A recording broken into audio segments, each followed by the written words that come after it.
Terima kasih Anda masih bersama kami. Bagi Anda yang baru saja bergabung, kami hadirkan kembali 3 berita utama hari ini.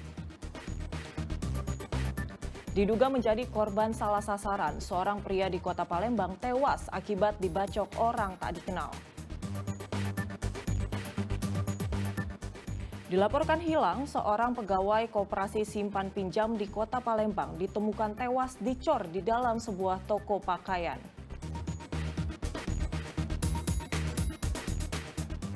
Diduga tercemar limbah, anak Sungai Ogan di Kabupaten Ogan, Komering Ulu menghitam dan berbau.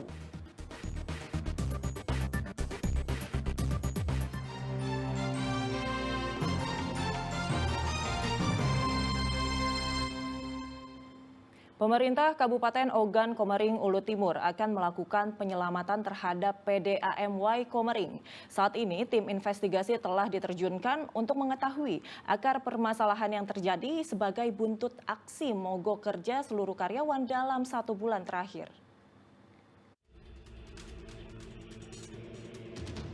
Kantor perusahaan daerah air minum PDAMY Komering di wilayah Tanjung Kemala, Kecamatan Martapura, Kabupaten Ogan Komering Ulu Timur hingga Rabu pagi terlihat sepi. Sudah hampir 1 bulan terakhir seluruh karyawan melakukan mogok kerja. Aksi tersebut dilakukan sebagai buntut karena belum dibayarnya gaji karyawan selama 10 bulan. Melihat kondisi ini, pemerintah Kabupaten Ogan Komering Ulu Timur akan mengambil langkah-langkah penyelamatan perusahaan. Pemkab Oku Timur telah menerjunkan tim investigasi untuk mengetahui akar permasalahan yang terjadi di PDAMY Komering. Selanjutnya, tim ini menentukan langkah-langkah yang akan ambil, baik jangka panjang maupun jangka pendek. Pemerintah daerah Kabupaten Oku Timur telah melakukan langkah-langkah antara lain satu melakukan tim investigasi turun ke lapangan oleh inspektorat, kemudian melakukan tim penyelamatan terhadap PDAM yang di dalamnya itu ada jangka panjang dan jangka pendek dan jangka panjang. Kalau sebenarnya sih kalau kita lihat dari situasi dan kondisi yang ada di dalam PDAM itu jangka pendek itu kita akan berupaya untuk masalah gaji, kemudian dan berupaya juga untuk masalah SDM-nya. Itu nanti mau dibuat apa, mau dijadikan bagaimana, karena kalaupun rasionya pegawai dengan pendapatan itu belum signifikan. Demikian deh. Terus jangka panjang Bu? Jangka panjang Bu? Kalau jangka panjang itu memang masih banyak sih deh, antara lain di dalamnya itu juga kan ada mencakup sapras, ya kan, sarana prasarana. Mungkin kita nanti lihat dulu turun ke lapangan apa ada di IKK itu yang kebocoran pipa atau ada yang sambungannya itu belum sempurna dan hal-hal lain yang bisa berkembang di lapangan. Kemudian masalah sumber daya manusia itu juga. Permasalahan yang terjadi pada PDAMY Komering berdampak terhadap distribusi air bersih kepada pelanggan. Dedi Irwansyah melaporkan dari Kabupaten Oku Timur.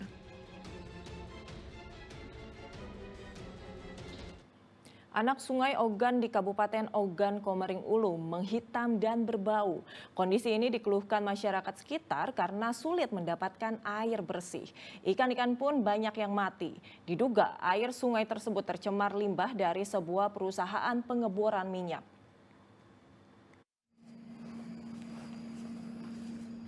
Beginilah kondisi aliran Sungai Ogan di Desa Mendala, Kecamatan Peninjauan, Kabupaten Ogan Komering Ulu. Hampir sepekan terakhir, anak sungai ini berubah menjadi hitam pekat dan berbau. Ikan-ikan pun banyak yang mati. Warga sekitar menduga, tercemarnya aliran sungai ini berasal dari limbah sebuah perusahaan eksplorasi dan pengeboran minyak yang berada di sekitar daerah itu.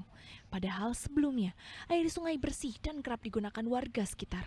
Meski warga telah bertemu dengan pihak perusahaan, namun belum mendapatkan respon. Air mereka buang ke sana, ke pit-pit limbah itu Pak. Dan ketika pit-pit limbah itu kan masih ada Pak, endapan-endapan film itu. Sehingga menjadikan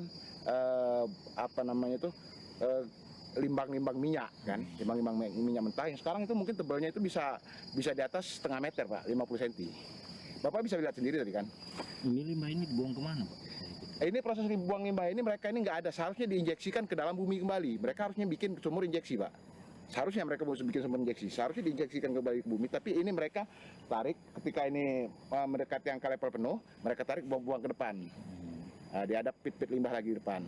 Dan sekarang masih ada progres bikin pit limbah di depan yang lebih besar.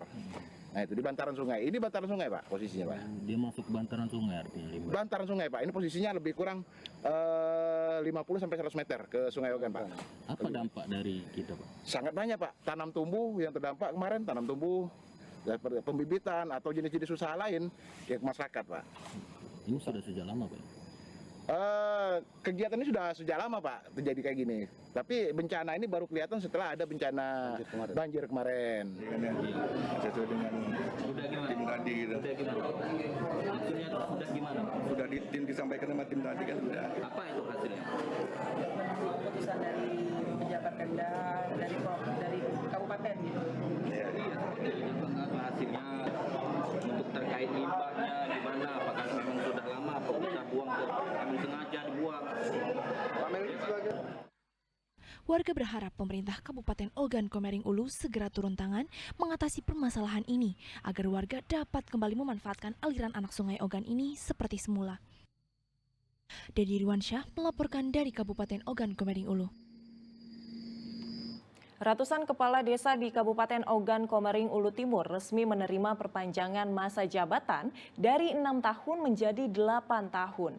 Dengan masa jabatan yang baru ini diharapkan para kepala desa dapat membangun desanya menjadi lebih baik.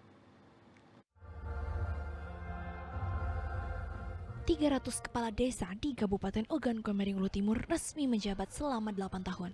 Surat keputusan atau SK perpanjangan jabatan diserahkan langsung oleh pemerintah Kabupaten Ogan Komering Ulu Timur menindaklanjuti Undang-Undang Nomor 3 Tahun 2024 tentang desa.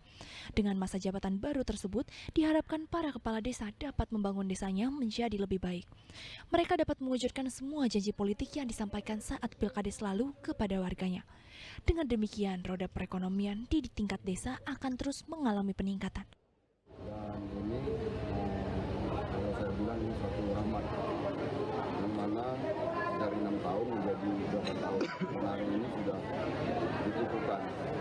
Harapan saya setelah pengukuhan ini, para kepala desa bisa menyusun rencana menengah untuk RPJMDes-nya agar supaya 2 tahun ini para kepala desa benar-benar menjadi seorang yang bermanfaat.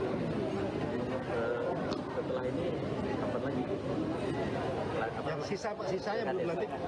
Jadi kalau kita lihat dari peran dan Pilkades di Kabupaten Ogan Timur itu di tahun 2025 karena sudah ditentukan dan menjadi ketetapan, maka di tahun 2027 kita melaksanakan kepala desa, dan ini juga suatu rahmat bagaimana Bupati berpesan agar kepala desa dapat menekan angka kemiskinan dan stunting atau gagal tumbuh anak pada usia dini.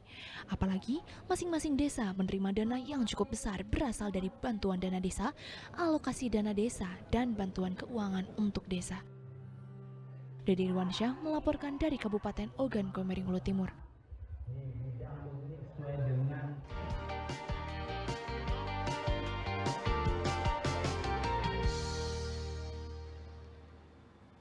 Laporan tersebut mengakhiri berita Palembang hari ini. Saya Agisa Febila berterima kasih atas perhatian dan kebersamaan Anda. Selamat beraktivitas dan sampai jumpa.